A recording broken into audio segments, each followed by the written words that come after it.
Hello and welcome to Big Future Live. My name is Abigail Castellino. You can call me Abby, and my pronouns are she and hers. And I'm so excited to be kicking off the first Big Future Live event in 2023. Your passion, your future, health and human services. A little bit about me. I am a freshman in college at Dominican University in Illinois. My major is biochem pre-med track, and my hometown is Brookfield, Illinois. We're so thankful that you are joining us today. I know it's probably been a long day at school or work for the parents and educators with us. So thanks for joining Big Future Live. For those who don't know, Big Future Live is a series of virtual community events where you connect with college reps, career experts, and peers to help you plan for your life after high school. Big Future Live was created so you can get your questions answered to plan your future your way. If you're here to explore different career paths related to health, sciences, and human services, you're at the right place. As a current physics and pre-med student, let me tell you why I chose this as a first step after high school. I really enjoyed just being able to help people when I was little. My mom got me a little kit, and I would literally like band-aid up all my stuffed animals. I love just being able to help everyone. And it was just something that like came to me when I was little. People might think it's a stereotype because of my culture and my race, but I really just enjoy it. And also, I do want to be a pediatrician. So my pediatrician that I went to really helped me realize like I liked working with children and I liked helping so many people. And that was just something that I wanted to do later in the future. Today, we'll be joining a registered nurse and two psychotherapists who are ready to answer your questions of why they chose their careers, what education they needed, and what their jobs are like now. I'm also here to answer questions about what it's like to be a pre-med student. So get your questions ready, and welcome to Big Future Live family. Thank you so much, Abby, and thank you to all the students and caring adults for joining us this evening. Welcome to our very first Big Future Live event of 2023, Your Passion, Your Future, Health and Human Services. My name is Greg Rafal. I use he, him pronouns, and I work here on the Big Future team. Big Future is a team of former educators, parents, college and career planning pros, and other folks who are really just committed to helping students take that right first step after high school. And as Abby said, our goal here at Big Future Live is to answer your questions. So you won't sit through long presentations. We won't have tons of PowerPoint slides here for you tonight. This is really just a virtual community powered by students, parents, and of course, your questions. Now, we have a lot of folks with us today, which is really awesome. And we'd love to know who is in the room today so we can help you answer your questions. So to get us started, we're going to launch our first quick poll. And you'll see a poll pop up on your screen in just a moment here. If you're a student, what grade are you in? And if you're a parent or a caring adult, what grade is your child in? And we'll go ahead and just give you a few seconds to answer that quick poll on your screen. And it looks like some folks are sending in responses. All right, it looks like we have about 40% of you are juniors in the 11th grade. Another 38% of you are sophomores. And then we have a sprinkling of seniors and freshmen there as well. Great to know who is in the audience and who is joining us today. And welcome to all of you. Whether you're in the 9th grade or 12th grade, know that Big Future Live is for everyone, and we're happy that you're here.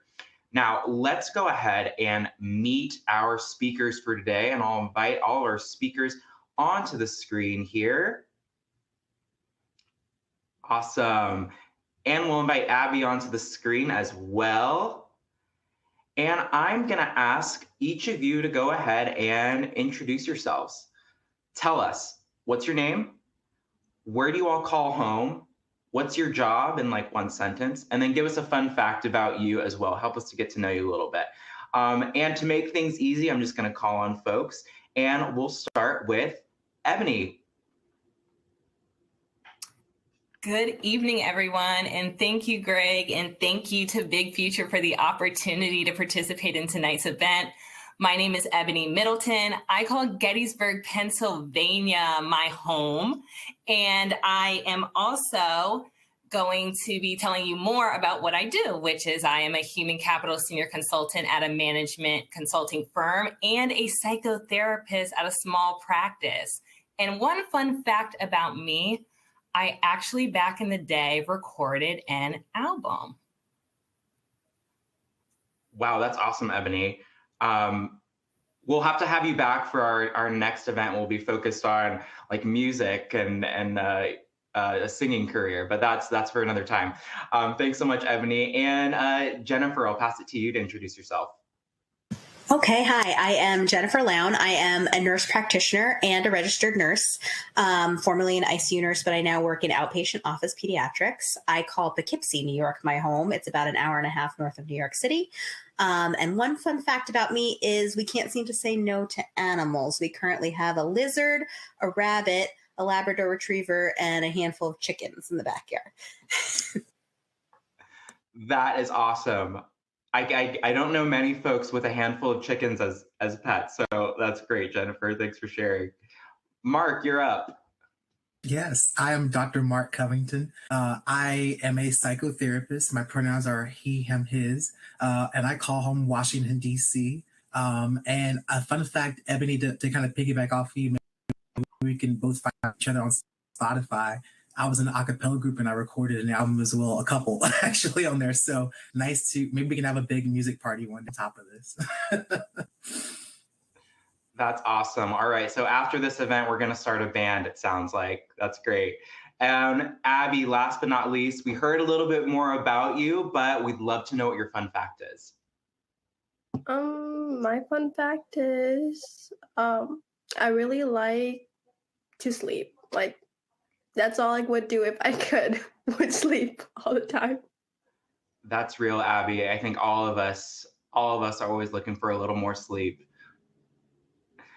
Thank you all for being part of Big Future Live. Really looking forward to our conversation today and learning more about why you chose your specific careers, how you got to where you are now, and what your jobs are like and what school is like, Abby. But before we jump into it, just have some housekeeping things to go over. During today's event, to our audience here, you'll be in listen-only mode for the entire event. That means that you can see us, but we can't see you, unfortunately. But that doesn't mean that we don't want to hear from you. There's an Ask a Question box at the bottom of your screen here where you can type in your questions. Now, Big Future Live is all about getting your questions answered, so please don't be shy. And I will say there are a lot of people on our call today, but we're going to do our best to try to get to as many questions as possible. At the end of today's event, we'll also send you a feedback survey. So after the event closes, you'll see a feedback survey pop up onto your screen. Please fill that out. Tell us what we can do to make these events even better in the future. And if you miss anything from today's event, say you have to walk away from your computer or you have to step away from your phone or mobile device for a moment, don't worry at all. The recording to the event will be available later on demand at bigfuture.org/live.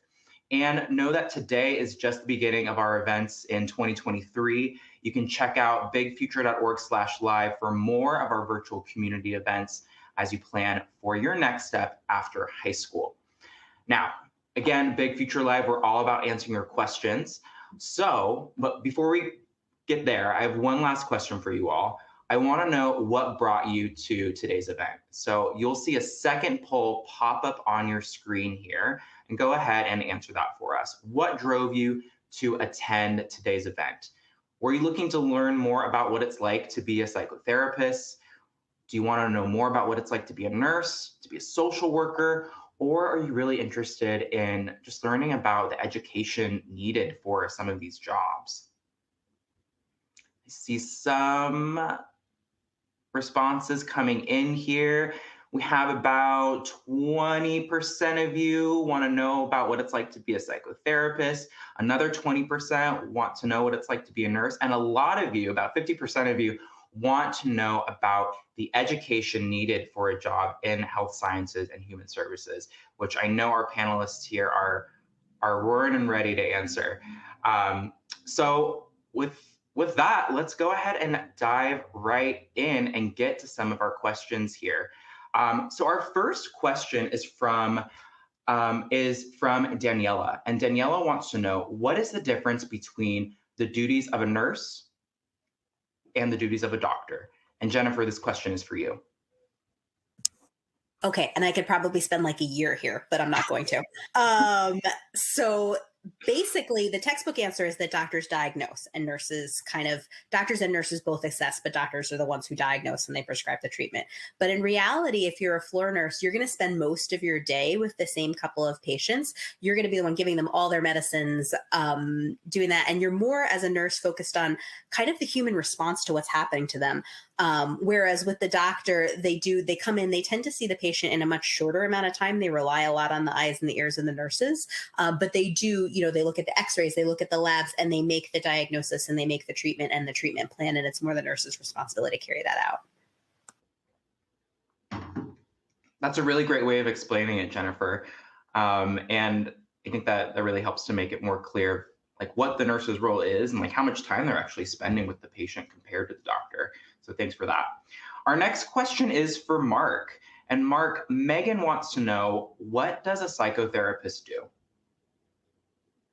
Yeah, that's a really good question. I think one of the biggest things that we do is we really help people meet their mental health and emotional issues day to day, week to week. And so we often work directly with clients or patients and weekly or biweekly sessions, engaging in talk therapy, sometimes giving homework, also sometimes doing a few different things in session that helps them learn different coping skills, as well as different ways of relating or interacting with their own thoughts and their feelings, as well as other people. So a lot of a variety of different methods and methodologies to help people live well, I would say is mainly my main focus with people. And that just can take a variety of different avenues, which we can get more into later on if we get more. I think you did a really good job of summarizing that, like helping people live well. I love that. And we have a quick follow-up for you, Mark. This question is from Shayna. Shayna wants to know, what is it like being a psychotherapist, and how is that different from being a psychiatrist? It's a good question. So the main difference I will start with from being a psychotherapist versus psychiatrist is psychiatrists are physicians. So they go to medical school. They spend a little bit more time in school than we do. And again, there are medical doctors. They can prescribe also. I cannot, even though I have a PhD. It's in counseling and not medical anything with that. So that's mainly the biggest difference. Another difference is some of them do talk therapy. That's primarily our main mode. I wouldn't say all of them don't do it, but a lot of them they're not really trained 100% to do talk therapy as we would probably be able to do with them. So that is a big difference. And they do prescription. Now, I will say we work in conjunction with them a lot, especially where I work full time at One Medical, where it's basically a doctor's office. And essentially there, we do a lot of medical check-ins with psychiatrists if a client is on antidepressants or any antipsychotic or any other medication that they may be using or dealing with that also helps them with their mental health. So we kind of work together a lot on various things, but I would think again the biggest difference is just our education and our degrees. That's really great. Thanks, Mark. And I know a lot of folks probably have that question as well, because they sometimes they seem pretty similar, but that's a really good way of helping us differentiate. Our next question is for Ebony. And Ebony, Sharon wants to know, what kind of social workers are there? Tell us what the different types are. Well, Sharon, thank you for your question. It's a really important one and one I love answering because there's a lot of misconceptions about social work and what social workers can do. And so I really wanted to take some time to explain your question. So in terms of how my career has navigated, I've worked within school social work, mental health and clinical social work. I've also worked within occupational social work, which is a fancy way of saying doing social work within a corporate setting. And so I think what's really important is that if you can imagine almost any industry, a social worker could potentially be there. And so there's two components of social work. There is a macro practice where you're thinking about organizations, community, globalization, society as a whole. And then you have clinical social workers who are really concentrated on being psychotherapists. They're assessing, they're diagnosing, they're creating treatment plans. And so it's really important to understand that there's a lot of breadth to what you can do within the social work field. That's great, Ebony. I think it's great to know those two differences between the macro and clinical. Quick follow-up for you. How can someone be in the health sciences field without having direct patient interaction? Oof, another question that I love, because I actually spent a significant amount of time not doing direct patient interaction. I actually was very much centered on working within education and technology for an education technology company where I was doing program management and operations and strategy. What makes a social worker very unique in that space is that our training allows us to think about systems and organizations and how they impact the individuals and how they impact the work they do and how they show up at work. And so companies are very interested in individuals that have mastered that skill set. I also spent time doing diversity and equity work, working for a DEI organization that was centered on that.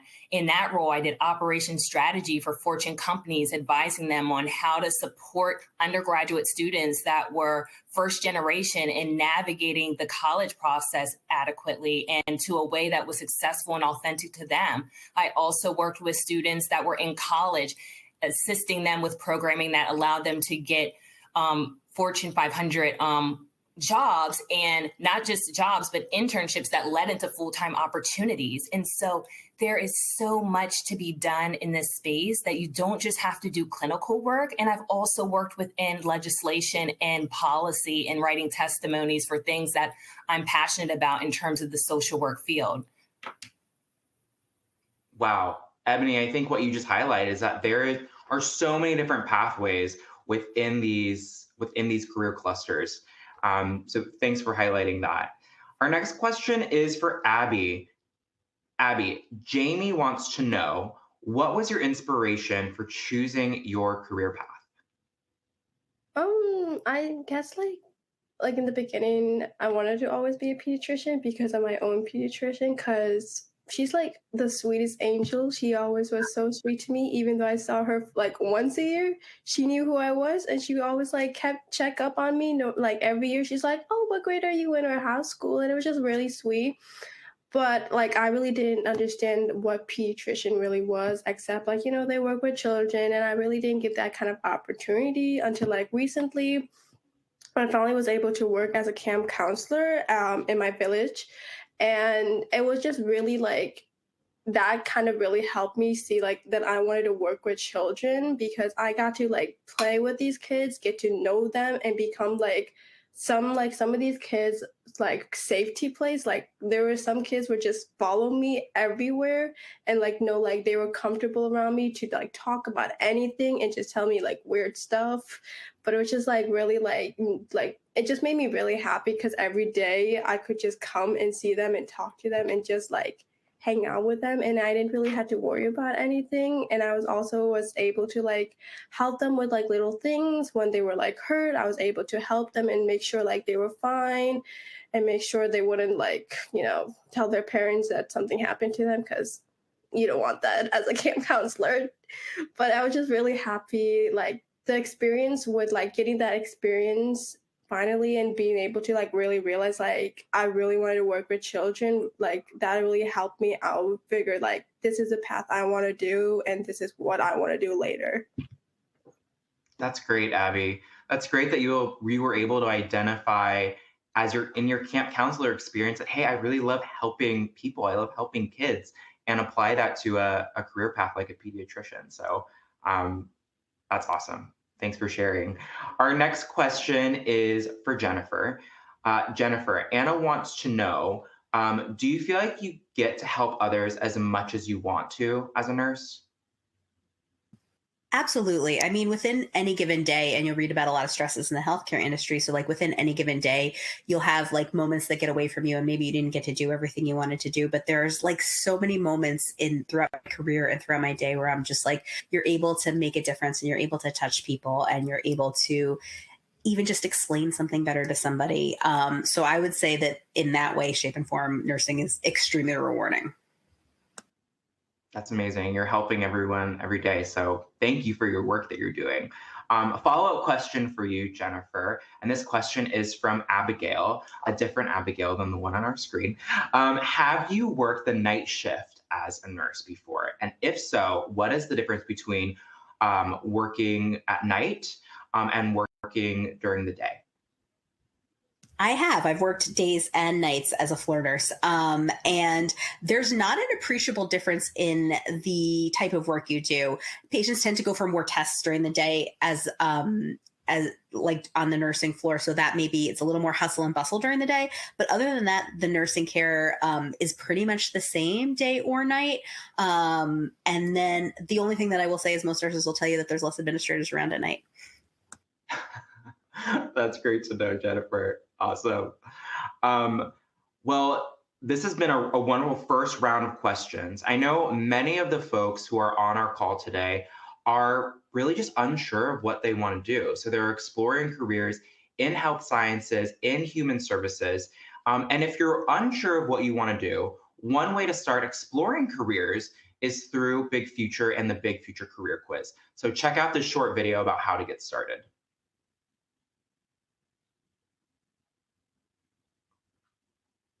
What do you want to do after high school? Is a big question for any student, and it can be hard to know where to start. Big Future is the free online tool that helps students like you start planning for your future, your way. And our career quiz is a fast and easy way to discover some careers that could be a good match for you. The short quiz asks questions about the kinds of activities you enjoy to discover some careers that might best match your interests. Each career profile has income, education, projected job growth information, which you can sort by to tailor your results. And as you find careers you're interested in, you can save them to your list. Visit bigfuture.org/career quiz today. So as you saw, you can use Big Future to explore careers that match your interests. And here is how it works. We're going to show you exactly how the career quiz works. Just give me 1 second to share my screen. Awesome. So if you go ahead and go to bigfuture.org, you can log into your personalized dashboard, and this is my test dashboard here, and take the career quiz. So I've already taken the career quiz, but yours should say take the career quiz. I'm going to click right here.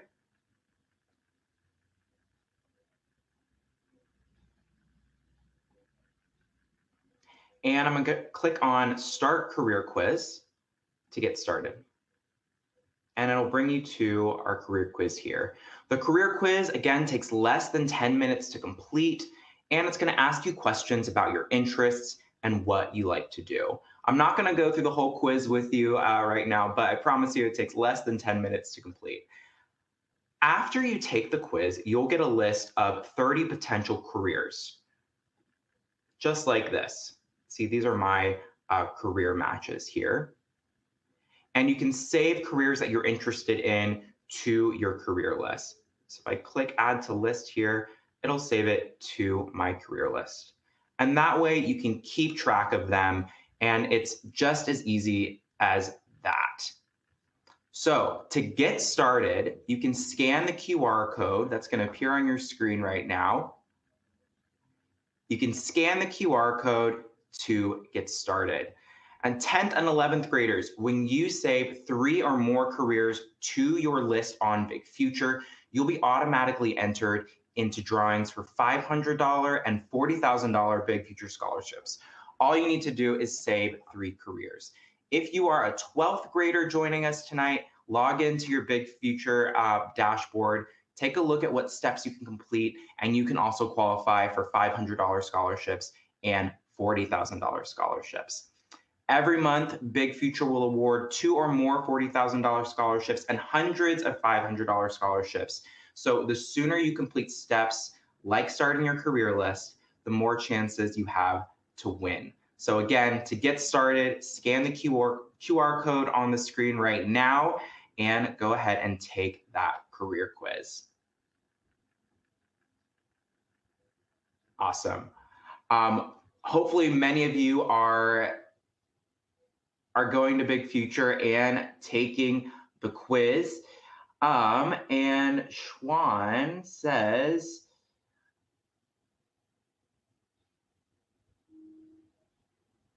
there are so many options in the health and human services field, like being a nurse, psychotherapist, and other things, dentist, health policy, business side of healthcare management. How do you suggest students learn about all the different options and consider their particular motivations, interests, strengths, and abilities so they can find a good fit? That is a really great question, Schwan. And one way is just by using Big Future. If you go to bigfuture.org, you'll see all the tools that you need to plan for college, pay for college, and explore careers. Big Future is a one-stop shop where you can explore the career that's right for you and the education you need to reach it. Now, let's get back to some of our questions. I'll invite our panelists back to the screen. All right, we have a question from Aubrey, and Aubrey wants to know how many years of college did you have to complete? And Angelina wants to know about your majors. So let's do a lightning round from all of our speakers here. Tell us your job title, how many years of education you pursued, and what your major was in college. And Abby, we're gonna skip you for this one because you're not quite there yet. But again, tell us your job title, how many years of education you pursued, and what your major was in college. And Ebony, we'll start with you. Okay, so I'm currently working full-time as a human capital senior consultant, and I am also a psychotherapist at a small private practice. I did 4 years of undergrad, then I did a 2 years master's, including a placement, and then an additional series of clinical hours that I'm working on to ensure that I can get independent licensure, which essentially means that I don't have to, I can open my own independent practice without a supervisor. So that's something that you should also consider when you're looking into careers, about those additional hours for full licensure. Thanks so much, Ebony. Jennifer, how about you? Okay, like many nurses, my career path's a little twisted. I'm actually a second career nurse. So I initially had a 4-year bachelor's degree in physics, and then decided I didn't want to do that and I wanted to be a nurse. So I did an additional 1 year, which was, if you have a bachelor's in science, you can then do a bachelor's in nursing. So I have 2 bachelor's degrees. After that, I started working as a floor nurse. So it's 4 years to become a floor nurse. And then if you were to do a master's program, it's about 2 more years, just if you were to do it full time. I did it while I was working. So it took me, I think, about 4 years. I did it while I was working and having babies. And so I now have a master's degree and I'm a nurse practitioner. Thanks, Jennifer. And last but not least, Mark. Yes, hi. So for me, I'm a psychotherapist full-time and also an adjunct professor. So when I really broke it down, I think altogether it's about 10 and a half years in school. So that's 4 in undergrad, 2 years in my master's in counseling, and 4.5 doing my PhD in counseling. And I was a psych major during my undergrad years, which makes sense. But not to worry, you do not have to be a little caveat, you don't have to be a psych major to be a therapist. I will say that. There are bridge programs and some master's level programs that can help you in terms of kind of getting the information or some of the general background knowledge in like Psych 101 in some instance that can kind of get you that far. So you don't necessarily have to be a psych major. I've seen English majors, I've seen other physics majors, I've seen music majors become therapists because there's art therapy and there's other form of therapy that you don't necessarily have to be, so knee deep in psychology. It's helpful, of course, but it's not the only thing you have to do to kind of enter our field. And we can talk about the different ways of also, again, getting into it can just do with the master, PhD level, if you would like to go that far. Various routes and paths to get there. Thanks so much, Mark. And speaking of majors, Ebony, I don't think you told us what your major was. Thank you, Greg. Yes, I was just too excited about sharing everything else, but I have a BS in psychology with minors in civic engagement and social entrepreneurship. Awesome. So really you can, you don't have to just major in psychology to pursue these careers. Awesome. Thanks so much to all of you. And thanks for the question, Aubrey. All right, our next question is for Abby from Abigail. Isn't that funny? For Abby from Abigail. Okay, Abby. Abigail wants to know, as a pre-med student, as you're studying to be a pediatrician, what classes do you take and how many classes do you take? I think it really depends on the college. So for my classes, I had to take what my major is, so it's biochem. So I'll be taking right now I'm taking bio and chem classes and labs included. I also had to take requirements for it, I had to take Spanish, an English class kind of. But for my college, we can decide what kind of English class it is. It's not like an English class. We call it critical writing reading skills. So it's really different because I chose mine is child development. So we can talk about education, the children. It's really really what's that word? I totally forgot the word, but it's very diverse. That's what it is. Okay. It's very diverse. So it really, but also the classes I'm taking right now, including my labs, it'll be 7 classes that I'm taking, which is a lot, but it's not that bad if you know how to manage yourself and know how to do everything, if you know how to take your classes, know when to study and know when to separate all those kind of different parts of you separately, you can do it. But it really also depends because my college only allows me to do 18 credits a semester, or I have to pay extra if I want to go over my limit. But other colleges might go a little bit over that credit. So it really depends on what your college is offering you and what how much they're offering credits you can take, and also what kind of classes you can take, because my classes are probably different from the classes at a different college. The basics are probably there, but some colleges don't offer my classes and some classes aren't offered in different colleges. So you also have to think about that too. Thanks so much, Abby. That gives students out there a glimpse of what freshman year might be like. And also you gave a good tip about the importance of time management as you're balancing all your courses and other things outside of school too. So thanks so much for that. And thank you, Abigail, for the question. Our next question is for Jennifer. Jennifer, Lydia wants to know what high school courses would prepare you for nursing school? Math. I know nobody wants to hear that, but there's a lot of calculation of drug doses in nursing. And I feel like nurses fall down the most in terms of math, they're not expecting it. So make sure you have your basic math in for high school. Great point, Jennifer. So if you're looking to be a nurse, study up on those math courses. Our next question is for Mark. And this question is from Miona. Miona says, can you start working and making money in the psychology field while still in college? It's a great question. That's a really good question. Yes and no. I think I think if you were to get a job working in a hospital, there's a possibility some of the psych wards are working with other healthcare professionals, allied mental health. Usually, you could probably do that as long as you have some type of background in it. My other reason I'm saying no is also because a lot of the times they have people intern first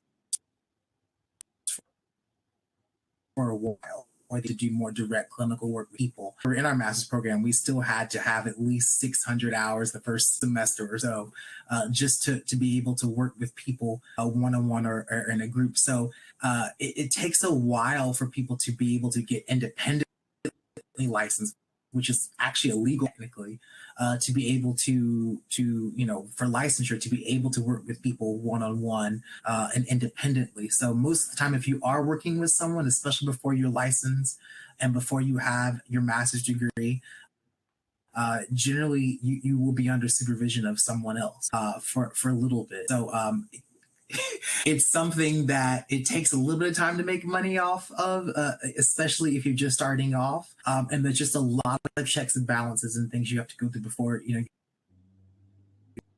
able to kind of do your own thing with people. And that's for a variety of reasons, legal reasons as well as safety reasons, and to also make sure that you get a good handle on knowing how to work with people, which takes some time. So hopefully that answers that question in a succinct way. Mark, Yeah, go ahead, Ebony. Yeah, I would just love to add to the conversation. Spot on. But I also want to share with students that are currently in college that you're not going to be able to do the things that a full licensure psychologist or licensed social worker can do. But one of the things that I did in college is that I asked whether there were internship or job opportunities within my campus's counseling services. So my junior and senior year, I was being paid, not a lot of money, but I was being paid for a campus role to be at the front desk of our counseling office. And so that gave me some proximity to understanding how it works, being able to touch one-on-one with some of the psychologists that were working there. So that's another opportunity if you're unsure about what direction you want to go, to be able to have that internship or campus job, if that's an opportunity at your campus. For sure. That's a really good way of at least getting your foot in the door and understanding kind of the day-to-day, what is it like to be a therapist? What is it like to be in the office, really, for us? Because it is about scheduling. And you all, if working at the admin desk, that's the first point of contact for a lot of people. And so that person, that's a really good place for any beginning person working in mental health fields to start, is right there, actually, because services really start the second you walk in the door and you talk to that person. So that's a really good way to get your feet wet in it as well. That's great. Thank you, Mark and Ebony. We have another question from Noelle, and this is for you, Ebony. Can you talk about what majors or classes someone would need to take to be a social worker? Right. So there are some universities and colleges that have a bachelor's of social work. So you can pursue that as an opportunity. However, much like I discussed for the other participant that asked a question, there's so much breadth to what you can do within social work. So almost any degree can provide you with some basis for pursuing this field, depending on what category of social work you want to go into. So if you want to do policy and planning, being a political science major, is going to be really helpful. Criminal justice, you'll do justice and corrections. And so I really think that doing some due diligence and really researching what area of social work you want to go into will be helpful. For me, I pursued psychology with an emphasis on research because I wanted to be able to use evidence-based practices within my practice or within my policy work. And so that made sense for me. But I implore you to, explore what's going to make the most sense for what you want to do or think you want to do in the short term and long term. Thanks, Ebony, and thanks for the question, Noelle. We hope that was helpful. All right, Jennifer, this question is for you, and it's a question from Jennifer. How did you pick your nursing school, and what was the best benefit from studying there? I actually wound up picking my nursing school just based on the program that I did, which was the 1-year BS bachelor's degree in science, bachelor's degree in science and nursing, BSN degree. But I think if you're thinking about it, one of the most important things that I would look at is what are the hospitals that they're affiliated with and where are you going to get your clinical experiences at? Because right, like so I went to Pace University and I got some really great clinical experiences at hospitals in the city, hospitals in Westchester. And that's really where you're going to get the differences in your learning, right? Like the textbooks are the same no matter what school you go to, but those clinical experiences are going to differ depending on what you're looking for and what you want to get out of it. That's great advice, Jennifer. And I'm just looking at the clock now. I can't believe that we're almost at the end of Big Future Live for tonight. But before we go, I have one last question for all our panelists here. What's one piece of advice for students exploring careers in health sciences and human services? What's that one piece of advice that you want to make sure you share? And Ebony, let's start with you. I would say remain curious. If there's something that you're interested in knowing more about within any of our disciplines, you should reach out, use LinkedIn, use networking opportunities. If you are not sure whether I'm really interested in applying my background in, say, physics within a human services element, reach out to a person, ask if that exists. And I encourage you that you'll find that a lot of people are open to having that conversation. I know I am, and I think our panelists here tonight are as well. Thank you, Ebony. Abby, what about you? What's your last piece of advice? I think as a college student, I think especially as a freshman is be open to everything at your college, like everything that they offer, like try it out and see if you like it. Cause though I think we have said it, like though as Ebony said it, like be curious, like you don't know if you want to be in the health science, like you don't know what kind of career you want unless you like shoot yourself out and try everything that like the colleges offer, because colleges do offer many different things. You just kind of have to like listen and look for it rather than just expect it to come at you.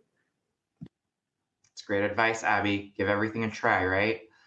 Mark, what about you? What's your piece of advice? Yeah, I would say try to get clear about your values and what is important to you. And that's really tough because you know most of you are developing right now and you're going through development right now, and those things, those priorities, those values, those things that you care about, they're going to change. And I think to kind of use also Ebony's word for being curious, I think stay curious about what those values are and then also how they change. Because I think that the more that you recognize what's important to you, the more engaged you'll be with it. It takes you to whether it is becoming a nurse, psychotherapist, you know, working with people, being a social worker, working in a tech company, you know, as long as you are still true to what's really important to you, and you'll be engaged with it and find a way to make it work. So I think that's what, for me, grounds me every single day. And I come back to that. It's, again, what are my values? What's important? And that's what drives a lot of my behavior to stay in this work. Great advice, Mark. Really at the core of what you do, what's important to you. And Jennifer, what is your last piece of advice? Don't be afraid to change your mind. Just because you start down one path, you might decide a year into college that that's not where you want to go, and you can change it. Lots of people have very twisted career paths, and they don't wind up where they think they're going to wind up. So don't be afraid to change your mind. Absolutely, Jennifer. Absolutely. Great advice from all our panelists. Stay curious, be open to trying new things, reflect on what's important to you, what your values are, and don't be afraid to change your mind. It's okay to change your mind, folks. Well, that is unfortunately all we have time for today. Thank you to all of our panelists. What an awesome, great conversation that we've had today. And thank you to everyone for joining Big Future Live tonight. We'd love to hear how tonight's session went. So after the event closes, you'll be automatically redirected to a feedback survey. Please complete it. We'd love to know how tonight went for you and how we can make Big Future Live even better in the future. And if you missed anything during tonight's event, don't worry. The recording will be available on demand at bigfuture.org/live. And finally, don't miss our next Big Future Live event on January 25th, where Yale's happiness professor, Dr. Laurie Santos, answers your questions and shares 5 tips to manage stress as you plan for life after high school. You don't want to miss it, and you can register for free at bigfuture.org/live. Thank you everyone for joining us, and have a wonderful night.